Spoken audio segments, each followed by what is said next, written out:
તો મિત્રો મેં આજે તમને એક વસ્તુ બતાવવાનો છે અને એ વસ્તુ મેં જોયું પણ મને એનું નામ નથી ખબર. એક વેલો છે એમાં ઉગેલું છે. તો જુઓ સામે છે, હવે જઈએ છીએ આગળ. તો તમને નામ ખબર હોય તો જરૂર જણાવજો, મેં તમને બતાવું શું છે. ચાલો હવે જઉં છું ત્યાં. જુઓ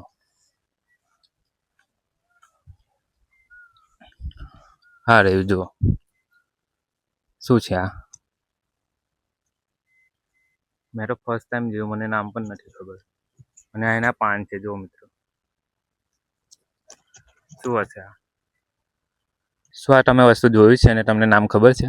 તો મિત્રો અહીંયા ઘણા બધા છે, જુઓ ઉપર તમને બતાવું. જુઓ ચણી બોળ જેવા છે કંઈક, પણ ઝેરી હશે ને, મને પણ નથી ખબર એનું નામ. બધા બહુ છે અને આખો વેલો છે. તો મિત્રો હવે આગળ જઈએ અને નવી નવી વસ્તુ બતાવું છું. તમને નામ ખબર હોય તો જરૂર કોમેન્ટ કરજો. ચાલો આપણે આજે નવી નવી વસ્તુ જોઈએ. તો ચાલો હું આગળ જઉં છું હવે. રસ્તો પણ ખતરનાક જ છે. એકલી ઝાડી જ છે મિત્રો. જુઓ નીલા જોઈને ચાલજે હા, રસ્તામાં ધીરે ધીરે નીચે જોજે ખાલી. ચાલો મિત્રો હવે આગળ જઈએ છીએ ધીરે ધીરે.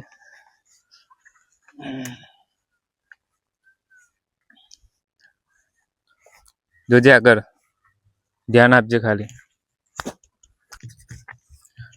તો મિત્રો આ એક ગુફા જેવું છે, હવે જઈએ છીએ અંદર. ચાલો, બહુ ખતરનાક જગ્યા છે ને મિત્રો. જો મિત્રો બીક લાગે છે. હા તો જુઓ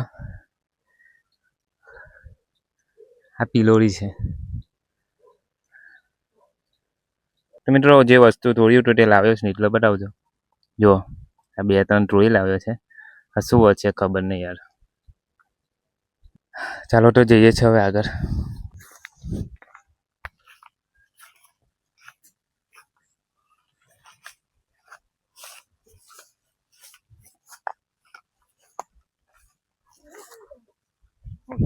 શું છે? હા ચાલ જઈએ અંદર. ચાલ આગળ.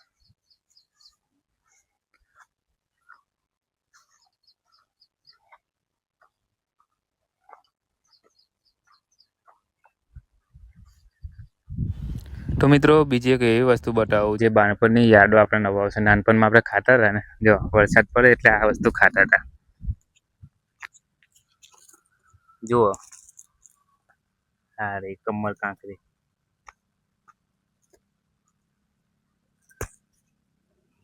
મિત્રો ખાધી હશે ને તમે કમળ કાંકરી? હા મસ્ત. જો રે કમળ કાંકરી બીજી ખા, કેવી લાગે?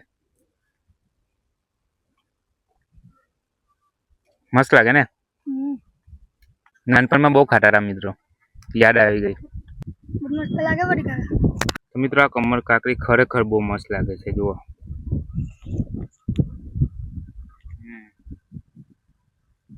બહુ ટેસ્ટ.